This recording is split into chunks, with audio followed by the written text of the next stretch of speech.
Think about the last time you scraped your knee or burnt your finger. You didn't have to tell your body what to do. Within seconds, a massive, invisible construction crew went to work. But how does your body actually know how to fix itself?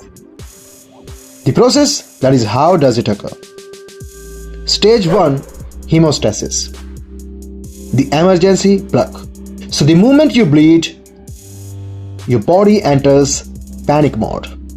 And this is hemostasis. Platelets in your blood act like tiny bricks sticking together to create a dam, and then a protein called fibrin acts like the glue to hold the dam in place. Stage 2, inflammation, the cleanup crew. Ever notice how a wound gets red, hot and swollen? That's actually a good sign. It's called inflammation.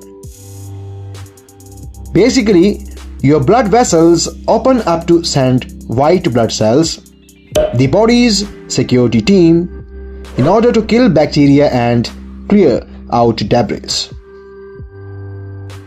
Stage 3, proliferation, which is the rebuilding phase. Now that the site is clean, it's time to rebuild.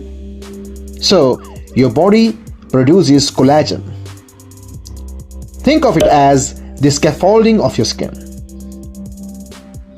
New blood vessels grow and fresh skin cells crawl across the wound to seal the gap.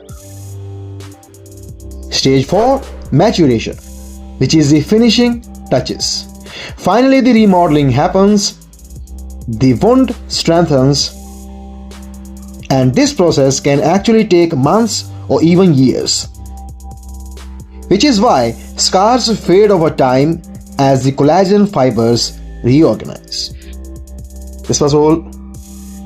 Thanks for watching.